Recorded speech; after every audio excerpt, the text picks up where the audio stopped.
Hello children, today we will learn the verbs and tenses also. इन इस chapter में हम लोग देखेंगे कि कितने टाइप्स के आपके टेंसेस होते हैं और उन टेंसेस को किस तरह से आइडेंटिफाई किया जाता है। फर्स्ट हम लोग शुरुआत करें प्रेजेंट इंडेफिनिट टेंस से। तो सबसे पहले तो बच्चों हम लोग जान लें कि कितने टेंसेस हैं। जैसे टेंस में बच्चों हम लोगों को देखा कि पहला मिला indefinite,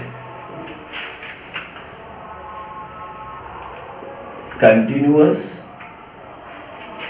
and perfect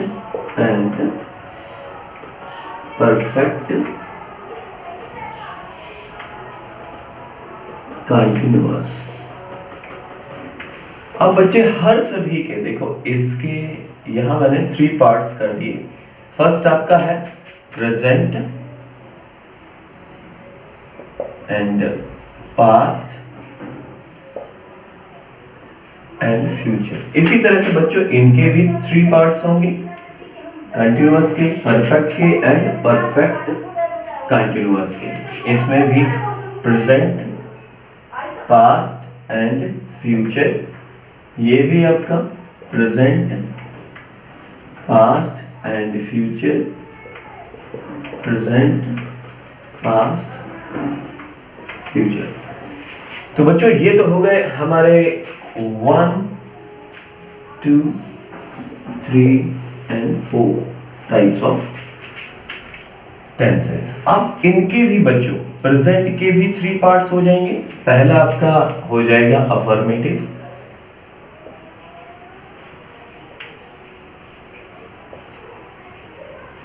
सेकंड आपका नेगेटिव,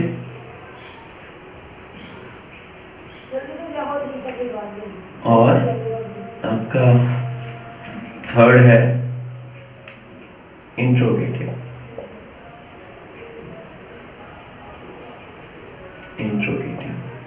इसी तरह से इनके भी 3 पार्ट्स हो जाएंगे, अफर्मेटिव, नेगेटिव और इंट्रोगेटिव। अफर्मेटिव, नेगेटिव और इंट्रोगेटिव। तो इस तरह से इनके पार्ट्स बनेंगे बच्चों। आज जो हम लोग पढ़ने वाले हैं वो है प्रेजेंट इंडेफिनिट। ये है प्रेजेंट और ये इंडेफिनिट, इन दोनों को मिलाएंगे तो प्रेजेंट इंडेफिनिट, फिर देखेंगे पास्ट इंडेफिनिट, फिर देखेंगे फ्यूचर इंडेफिनिट। और प्रेजेंट इंडेफिनिट में आप देख रहे हो कि प्रेजेंट इंडेफिनिट इसमें अफर्मेटिव, नेगेटिव और इंट्रोगेटिव। सिंपल अगर हम लोग देखें बच्चों तो इस प्रेजेंट इंडेफिनिट में हमें क्या क्या पढ़ना है, अफर्मेटिव और नेगेटिव और इंट्रोगेटिव। अब बच्चों बहुत आसानी से देखते चलेंगे हम लोग। बच्चों अब शुरुआत करते हैं प्रेजेंट इंडेफिनिट से।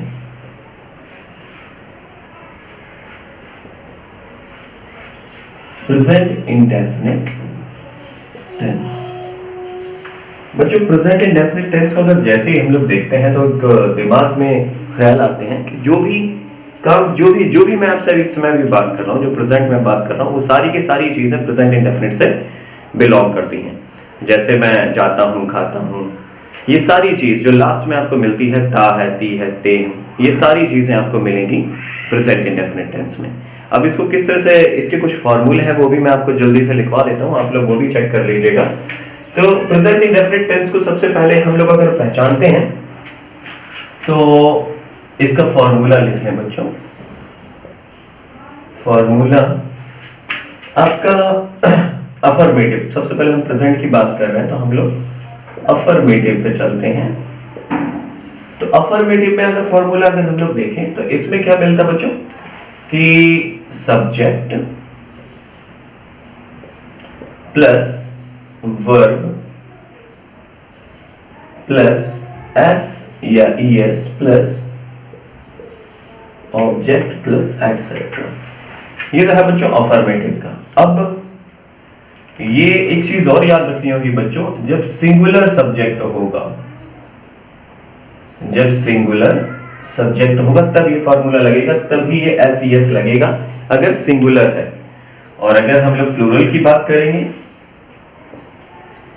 प्लूरल, तो उसमें सब्जेक्ट प्लस वर्ब की फर्स्ट फॉर्म, इसमें भी फर्स्ट फॉर्म ही, first form plus object plus etcetera. ये तो है बच्चों सिंगुलर का और प्लूरल का, दोनों में वर्ब की फर्स्ट फॉर्म यूज हो रही है, लेकिन जब सिंगुलर सब्जेक्ट होगा तो वर्ब में एस लगेगा। अब बच्चों ये भी चीज समझ में आनी चाहिए कि एस सिंगुलर में तो लगेगा, लेकिन किसके साथ लगेगा और किसके साथ नहीं लगेगा, तो इसको भी हम लोग देखें। तो इसको नोट में हम लोग लिखें कि किसी भी वर्ब में ओ आया हो, डबल एस आया हो, एक्स आया हो या सी एच आया हो, तो इनके साथ हम लोगों को यूज करना है ईएस, और बाकी सबके साथ हम लोग जोड़ेंगे एस। ये बात तो आपके समझ आनी चाहिए। किसी भी वर्ब में ओ आया हो, डबल एस आया हो, एक्स आया हो, सी एच आया हो, तो आप लोगों को उसके साथ ईएस ही लगाना है। जैसे अगर हम लोग थोड़ा सा और इसमें देखें, जैसे लिखा है सर्च, तो यहाँ सी एच मिल गया ना, तो यहाँ हमें क्या लगा देना है, सर्चेज, ईएस लग जाएगा, ठीक। और इसी तरह से अगर दूसरे वर्ड में देखिए गो आया, तो हम लोग क्या करते थे, गोज कर देते थे। और यहाँ पर क्या लिखा मैंने, रीड। इसमें तो कहीं ये सारी चीजें नहीं दिख रही, तो यहाँ सिंपली क्या जुड़ जाएगा, वर्ब में एस। ये बात तो क्लियर हो गई होगी आपको कि किसमें ईएस लगाना है और किसमें सिंपली एस लगाना है। आगे देखते चले हैं, आगे देखेंगे बच्चों। अब बच्चों, अब ये जो फॉर्मूला हमारे पास है ही है, अब इसको फटाफट हम लोग देखते चले। जैसे मैंने लिखा कि एक चीज और, चलो मैं लिख देता हूं। शुरुआत हम लोग करें सिंगुलर से। जैसे मैंने लिखा ही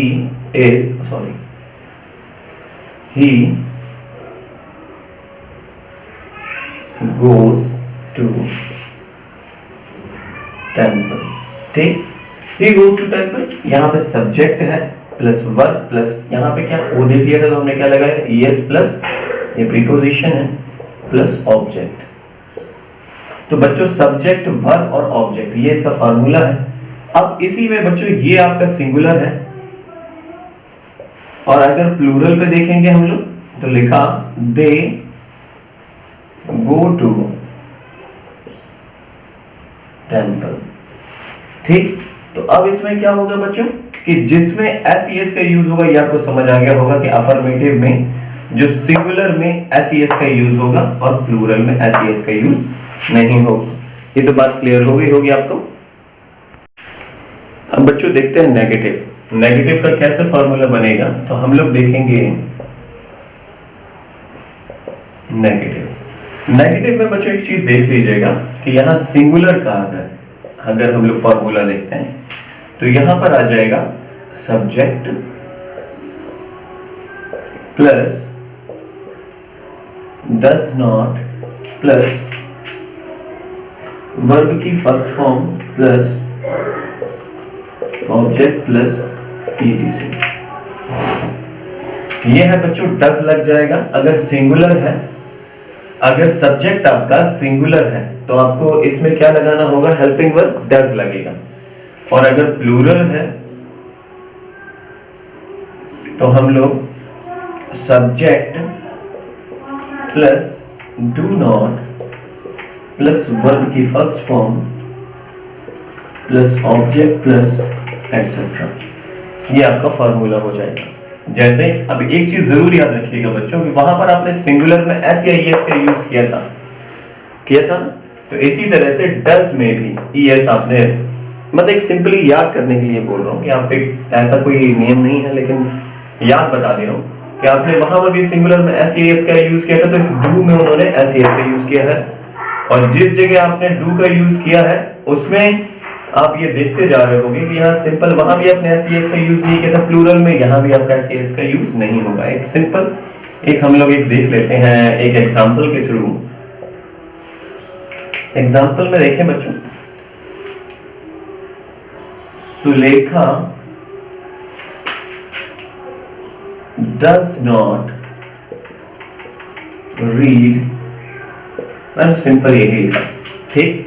सुलेखा डज नॉट रीड, वो नहीं पढ़ती है। तो अब सुलेखा सिंगुलर था, ये आपने देखा, ये सिंगुलर था, तो सिंगुलर के साथ हमने क्या यूज कर लिया, हेल्पिंग वर्ब डज नॉट, और वर्ब आपकी क्या आ गई, आपका वर्ब की फर्स्ट फॉर्म आ गई। ठीक है बच्चों, तो इस तरह के आपको सेंटेंसेस मिलेंगे। अब अगर हम लोग देखें प्लूरल का भी लेके चलते हैं। तो प्लूरल में हमने देखा we do not play cricket. तो अब आप देखो बच्चों कि ये जो प्लूरल है अगर सब्जेक्ट, तो उसके साथ हम डू का यूज कर रहे हैं, डू नॉट का, और वर्ब की फर्स्ट फॉर्म का और ऑब्जेक्ट ले रहे हैं। लेकिन अगर सिंगुलर है तो सिंपली हमें डज नॉट ले लेना है और वर्ब की फर्स्ट फॉर्म और ऑब्जेक्ट। ये तो बात आपको क्लियर हो गई होगी। चलो, अगर इतना सेंटेंस हो गया होगा, आगे हम लोग एक्सरसाइजेज में करेंगे। Next topic is present indefinite and the topic is interrogative. Interrogative sentence में अगर हम लोग देखेंगे बच्चों, तो डू या डज आपको यूज करना होगा सब्जेक्ट के अकॉर्डिंग। तो डू या डज लेंगे, फिर वर्ब की first form plus object plus etcetera. अब बच्चों देखें, एक कुछ एग्जाम्पल देख लेते हैं, एग्जाम्पल के थ्रू ज्यादा अच्छे से समझ आएगा। अब हम लोगों ने लिखा, मैंने लिखा यहां नीलेश, तो ये सिंगुलर है, तो इसके पहले क्या आ जाना चाहिए, डज। ये याद रख लीजिएगा। देखिए अब क्या आना चाहिए, वर्ब। तो डज नीलेश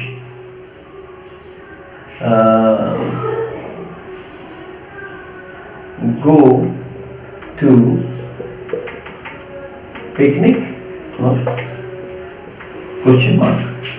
तो अब ये क्या आ गया बच्चों, ये आपका आ गया वर्ब और ये आ गया आपका ऑब्जेक्ट। तो ये सारी चीजें इसी के अकॉर्डिंग चलेगी। अब ये तो है बच्चों सिंगुलर का। अगर हम प्लूरल का करना चाहेंगे तो हम लोग क्या करेंगे कि डू यू प्ले क्रिकेट, क्या तुम क्रिकेट खेलते हो, क्या नीलेश पिकनिक जाता है। तो इस तरह के सेंटेंसेस मिलेंगे बच्चों की जब आपका प्लूरल यूज होगा तो आपको यूज करना है डू का, और जब आपका सिंगुलर होगा तो आपको यूज करना है डज का। सिंपल सी चीज है बच्चों। आप देख रहे हैं past indefinite tense. Past indefinite सुनने में ही लग रहा है पास्ट में है, कोई चीज मतलब हो चुकी होगी, कोई चीज भूतकाल में जिसका काम हुआ होगा। तो कहने का मतलब जब पास्ट है तो ये भूतकाल की बात है जिसमें था का सेंस आता है, या हुआ, किया, गए, आए। जैसे मैं बाजार गया, तो मैं गया था ना, मतलब कोई चीज बीत गई है, तो उसको हम लोग कहते हैं भूतकाल और पास्ट की बात। अब आगे अगर हम इसको थोड़ा सा समझने की कोशिश करते हैं तो देखें बच्चों कि इसको आइडेंटिफाई अगर हम लोग करते हैं तो सिंपल सी बात है, वर्ब की सेकंड फॉर्म याद रख लीजिएगा। वर्ब की सेकंड फॉर्म, इसका फॉर्मूले से सीधे चलते हैं हम लोग कि फॉर्मूला हम लोगों ने लिखा कि सब्जेक्ट प्लस वर्ब की सेकंड फॉर्म प्लस ऑब्जेक्ट। अब बच्चों ये चीज जरूर याद रख लीजिएगा कि चाहे सब्जेक्ट आपका सिंगुलर हो या प्लूरल, ठीक, आपको वर्ब की सेकंड फॉर्म ही यूज करनी है, इसमें कुछ ज्यादा पंगे है ही नहीं। तो इसमें सब्जेक्ट प्लस वर्ब की सेकंड फॉर्म प्लस ऑब्जेक्ट। अगर इसका एक हम लोग देखें, लिखा ही went to पिकनिक, ठीक। अब इसमें सब्जेक्ट है, वर्ब की सेकंड फॉर्म है और ऑब्जेक्ट है। ये सारी चीजें आपको देखने को मिलेगी, ठीक है ना। तो अब अगर इसी की जगह अगर ये हमने सिंगुलर लिया था, अब हम प्लूरल भी ले लेंगे। तो प्लूरल में भी हम लोग क्या लिखेंगे, वी। अब हम लोग कुछ भी लिख देते हैं, we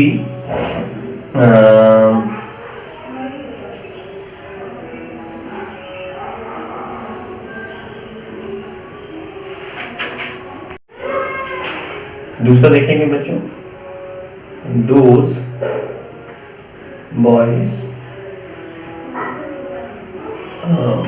went to picnic.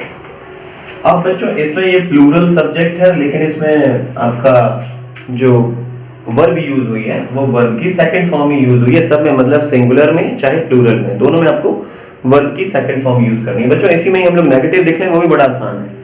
Negative में देखेंगे तो नेगेटिव का फॉर्मूला अगर देख लें बच्चों फटाफट, तो हम लोगों को देखना है subject plus did not plus verb की first form plus object plus etcetera. अब बच्चों देखो इसमें जैसे ही हमने अभी तक वर्ब की सेकंड फॉर्म यूज हो रही थी, लेकिन जैसे ही डिड का हमने यूज किया तो वर्ब की फर्स्ट फॉर्म हो गई, क्योंकि डिड जो है ऑलरेडी पास्ट है, तो डबल पास्ट तो हम लोग यूज कर नहीं सकते एक ही सेंटेंस में। तो इसलिए क्या किया बच्चों कि यहाँ पर हम लोगों ने डिड का यूज किया और डिड के तुरंत बाद हमने वर्ब की फर्स्ट फॉर्म यूज की। जैसे अब हम लोग कुछ सेंटेंसेस देख लेते हैं। जैसे है बच्चे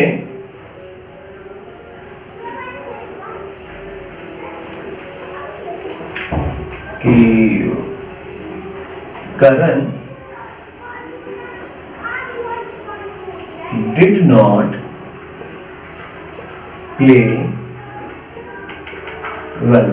अब देखो बच्चे कैसे नहीं खेला करण, अच्छा नहीं खेला, खेला मतलब बीत चुकी है बात। तो ये क्या चीज है बच्चों, डिड, डिड का यूज हुआ, डिड नॉट जैसे ही लगा तो वर्ब की कौन सी फॉर्म यूज हो गई, फर्स्ट फॉर्म। अगर बच्चे यहाँ डिड नॉट नहीं होता तो यहाँ प्लेड हो जाना था, अगर पास्ट में रखते हैं हम लोग तो। अब ये तो है बात सिंगुलर की, अगर हम प्लूरल की भी बात करेंगे तो उसमें भी देख ले कि वी डिड नॉट ही यूज होगा इनमें, चाहे सिंगुलर हो चाहे प्लूरल, लेकिन इसमें यूज होगा हेल्पिंग वर्ब डिड नॉट ही। हम लोगों ने लगाया we did not play well, हम अच्छा नहीं खेले।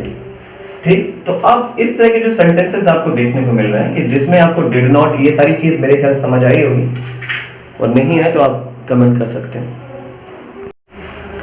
नेक्स्ट आपका टॉपिक है इंट्रोगेटिव का।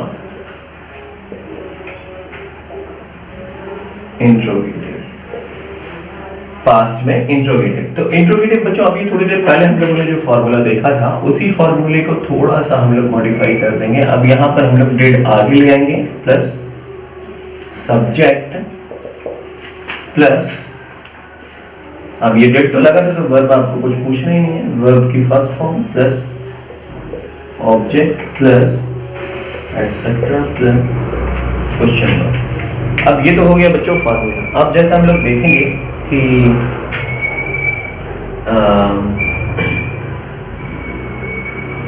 नीलेश, अब ये नीलेश सिंगुलर है तो सिंगुलर और प्लूरल का तो इसमें पंगा ही नहीं है, तो हम लोग क्या कर देंगे डिड नीलेश। अब वर्ब की फर्स्ट फॉर्म आनी चाहिए, तो हम लोग क्या कर देंगे बच्चों, read English. Did Nilesh read English. तो बच्चों अब ये समझ में आया कि यहां पर डिड आया, चाहे सिंगुलर हो चाहे प्लूरल। अब ये नीलेश सिंगुलर, ये सब्जेक्ट है सिंगुलर, ये आपका ऑब्जेक्ट है और जो भी कुछ बचता है।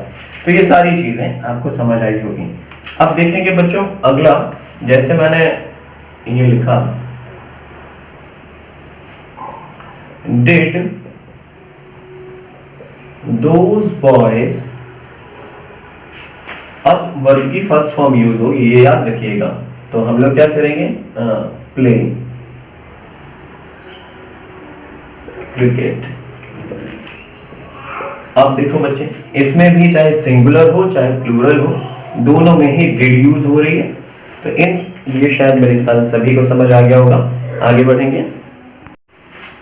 Next topic is future indefinite tense. Future indefinite tense को अगर हम लोग और आगे पढ़ने की कोशिश करेंगे तो कोई चीज जो भी काम हुआ है वो फ्यूचर में हुआ होगा।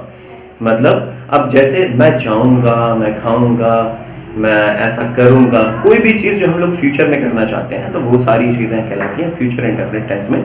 जैसे इसको हम लोग फॉर्मूले के अकॉर्डिंग थोड़ा सा देख लेंगे।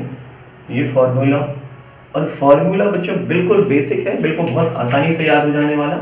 आप लोगों को सब्जेक्ट प्लस एक चीज याद रख लेनी है, विल या शैल प्लस वर्ब की आपकी first form plus object plus ETC. ये बच्चों इसमें देखने को मिलेगा हमको कि यहाँ पे सब्जेक्ट और विल शैल का यूज किया गया है। अभी तक हम लोग कितने हेल्पिंग वर्ब देख के आए, डू डज देख के आए, डिड देख के आए, और अब हम लोग देखने वाले हैं विल शैल।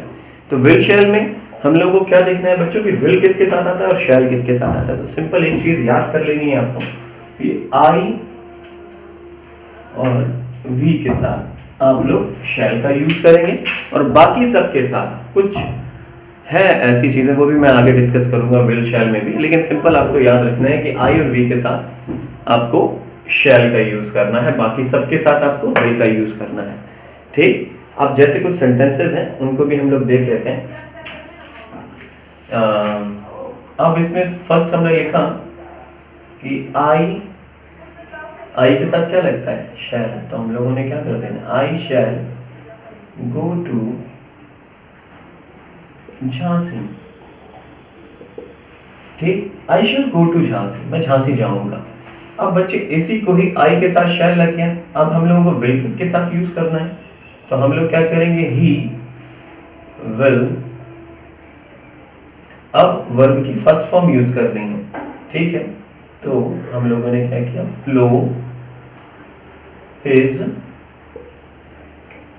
फील्ड।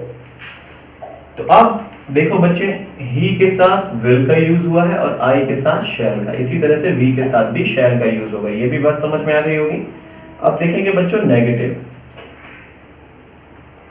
नेगेटिव भी मेरे ख्याल आपको समझ आ गया होगा, क्योंकि आई और सब्जेक्ट विल शैल के बाद नॉट लगना है, सिंपल है। लेकिन फॉर्मूला मैं लिख देता हूं।